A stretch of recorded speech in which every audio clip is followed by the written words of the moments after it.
Hello friends, எப்படி இருக்கிறீங்க? இன்றைக்கி நம்ம எதை பற்றி பார்க்க போகிறோம்னா, நவதானிய விதைப்பு எப்படி பண்ணணும் அப்படிங்கிறத பற்றி தான் நம்ம பார்க்க போகிறோம். நான் காட்டுற ஏரியா எப்படின்னா, போன வருஷம் நாங்கள் மஞ்சள் போட்டு பயிரிட்ட இடம். இப்போ அதே இடத்துல தான் நாங்கள் மஞ்சள் போட போகிறோம். கூடுதலாக இந்த தென்னை மர பகுதிக்குள்ளேயும் நாங்கள் மஞ்சள் போட போகிறோம். ஏன்னா வருஷம் நாங்கள் எவ்வளோ மஞ்சள் எடுத்து அறுவடை பண்ணாலுமே எங்களுக்கு பத்த மாட்டேங்குது. ஒரு வருஷமே கஸ்டமர் அதிகமாகிக்கிட்டு தான் இருக்கிறாங்க. அதனால் இந்த வருஷம் கூடுதலாக அந்த தென்னை மர பகுதியையும் சேர்த்து மஞ்சள் போடலாம் அப்படிங்கிறத பார்க்குறோம். ஸோ அதுக்கு முன்னாடி அந்த மஞ்சள் நல்லா வளமாக வளரணும்னா அதுக்கு நவதானிய பயிர் விதைக்கணும்.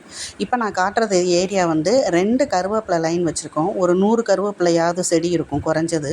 இது லெமன் செடி. இது போன வருஷம் ஒரு 10 லெமன் கொடுத்துருச்சு. அது மட்டும் இல்லாமல் இந்த தென்னை மரத்தோட ஊடு பயிராகவும் நாங்கள் லெமன் செடி வச்சுருக்குறோம். ஸோ இதெல்லாம் பார்த்து தான் டிராக்டர் ஓட்டணும். ஸோ நேற்று 3 மணி நேரம் டிராக்டர் ஓட்டியிருக்கிறோம்.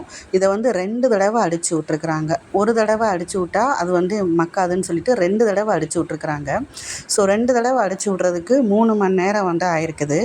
3 மணி நேரம் 1 மணி நேரத்துக்கு ரொட்டாவேட்டர் 1200 ரூபா. ஸோ நேற்று நான் 3600 ரூபா நான் பே பண்ணியிருக்கிறேன் நான். அது மட்டும் இல்லாமல் இதுக்கு முன்னாடி நான் மஞ்சள் எடுத்ததுக்கப்புறம் ஒரு தடவை நான் ரொட்டா போட்டுட்டு அப்போ 2 மணி நேரம் தான் ஆச்சு. அது அப்போ 1100 ரூபா தான் இருந்துச்சு. ஸோ அதுக்கு ஒரு 2200 ரூபா நான் பே பண்ணியிருக்கிறேன். ஏன்னா இப்போ கொஞ்சம் டீசல் விலை ஏறினனால ஒரு மணிக்கு 100 ரூபாய் ஏற்றிருக்கிறாங்க. அப்புறம் இந்த ஏரியா ஃபுல்லும் நான் நவதானிய விதைப்பு நான் போட்டதுக்கு 15 கிலோ நான் நவதானியம் கலந்து வாங்கியிருக்கிறேன்.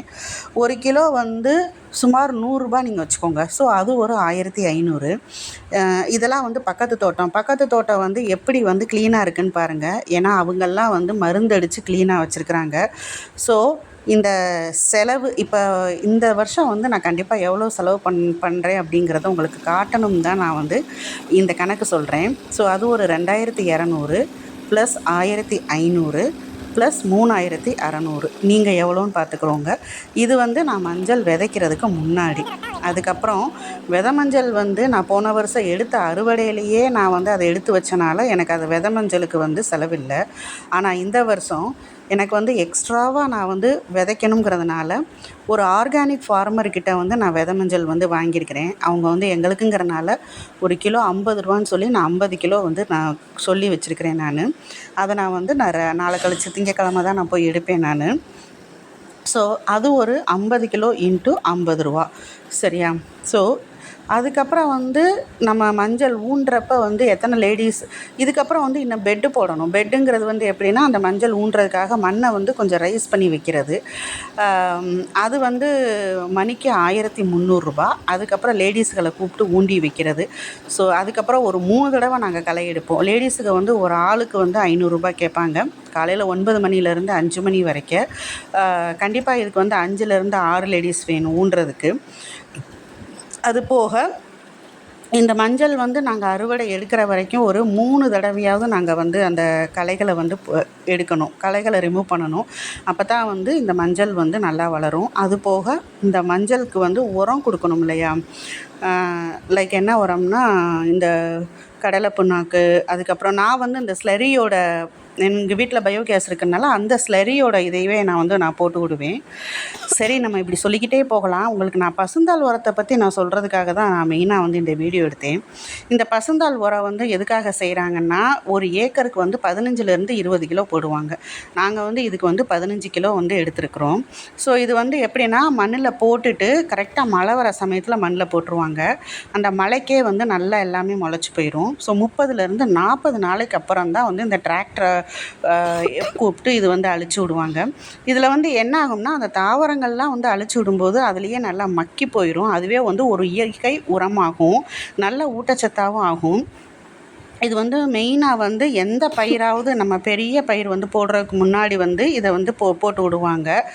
அதுக்கப்புறம் இது மெயினாக எதுக்கு பயன்படுதுன்னா, நைட்ரஜன் அதிகமாக கொடுக்கும், மண்ணரிப்பையும் இது தடுக்கும். அதுக்கப்புறம் களைகள் வளராமல் இருக்கிறதுக்கு அதையும் கட்டுப்படுத்தும். இன்னொன்று பூச்சி மேலாண்மைன்னு சொல்லுவாங்க. அது என்னதுன்னா, தீமை செய்கிற பூச்சி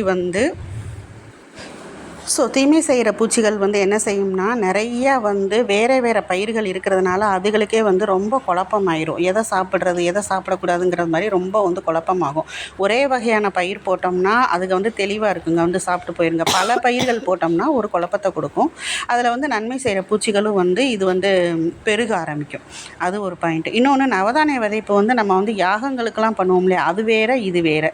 இதில் வந்து என்னென்ன பண்ணுவாங்கன்னா, பயிர் வகைகள், தானிய வகைகள், எண்ணெய் வகைகள், அதுக்கப்புறம் வந்து நறுமண பயிர்கள்னு வந்து சொல்லுவாங்க.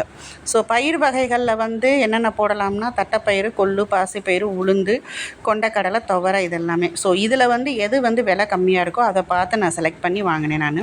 அதே போல் சிறுதானியங்கள் இல்லைன்னா தானியங்கள், அதில் வந்து சோளம், கம்பு, கேழ்வரகு, மக்காச்சோளம், திணை. இதில் வந்து கேழ்வரகு, கம்பு, சோளம், மக்காச்சோளம் இதெல்லாமே நான் எடுத்தேன். திணையெல்லாம் நான் வாங்கலை நான். அதுக்கப்புறம் எண்ணெய் வித்துக்களில் வந்து எள்ளு, கடுகு, ஆமணக்கு, சூரியகாந்தி, இது 4மே நான் கொஞ்சம் கலந்து போட்டேன் நான்.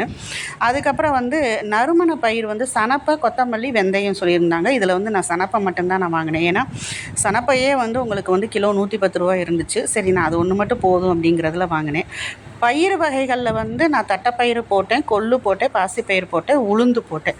கொண்டக்கடலை, துவரையெல்லாம் நான் போடலை. ஸோ இது எல்லாமே ஒரு 15 கிலோ வர மாதிரி நம்ம ஃபஸ்ட்டு கலந்துக்கிறணும். இதில் என்னென்னா, விதைச்சது வந்து நானும் எங்கள் வீட்டுக்காரரும் தான். நாங்கள் வந்து இந்த ஏரியா ஃபுல்லும் நாங்கள் கலந்து விதைச்சி விட்டோம். எதுக்காகனா, அந்த ஒரு செலவை வந்து நம்ம கம்மி பண்ணுவோம் அப்படிங்கிறதுக்காக நாங்களே விதைச்சி விட்டோம். ஸோ இது எதுக்காக நான் சொல்கிறேன்னா, இயற்கை விவசாயம் வந்து பண்ணணுங்கிறது வந்து நம்ம வந்து ஒரு முறைப்படி பண்ணணும். நாங்கள் வந்து நம்மாழ்வாரோட முறையை தான் நாங்கள் வந்து ஃபாலோ பண்ணுறோம். இதனால தான் வந்து இயற்கை விவசாயத்தோட பண்ணக்கூடிய பொருட்கள்லாம் வந்து கொஞ்சம் அதிகமான காசு கொடுத்து நம்ம வாங்க வேண்டியதாக இருக்குது. ஆனால் அதுக்கு பின்னாடி ஒளிந்திருக்கிற உண்மை வந்து உங்களுக்கு தெரியணும் அப்படிங்கிறதுக்காக தான் நான் சொல்கிறேன். ஆனால் எல்லா இயற்கை விவசாயியும் இந்த மாதிரி பண்ணுறாங்களான்னு எனக்கு தெரியல. இந்த மாதிரி தான் பண்ணணும். ஸோ இதெல்லாம் எதுக்காக சொல்கிறேன்னா, ஒரு வந்து இயற்கை விவசாயம் நம்ம பண்ணணும்னா அது வந்து நம்ம முறைப்படி செய்யணும். அது வந்து யார் முறைப்படி செய்கிறாங்க அப்படிங்கிறத நீங்கள் நல்லா தெரிஞ்சுக்கிட்டு அதுக்கப்புறம் நீங்கள் அவங்கக்கிட்ட வந்து பொருளை வாங்குங்க. அதுக்கப்புறம் இந்த செலவுகளையெல்லாம் வந்து நாங்கள் அந்த பொருள் மேலே தான் நாங்கள் வைக்கிற மாதிரி ஆகும். அப்போ அவங்களுக்கு வந்து சப்போர்ட் பண்ணுங்கள். இதில் வந்து என்னோடய ஃபார்ம் ஹவுஸ் வந்து காட்டணும், என்னுடைய வீடு இதுக்கெல்லாம் காட்டணும்னு தான் விரும்பினேன். இதுதாங்க வந்து லேபருக்குன்னு கட்டின ஒரு ஷெட்டு. அதுலேருந்து அதுக்கு பக்கத்தில் இருக்கிறது வந்து இது வந்து கோழி ஷெட்டு. இதுக்குள்ளே தான் வந்து அந்த தொட்டி இருக்குது. அதுக்குள்ளே தான் நாங்கள் மீன் வளர்க்குறோம். நான் நின்று பேசுகிற இடம் தான் ஃபார்ம் ஹவுஸ். தேங்க்யூ.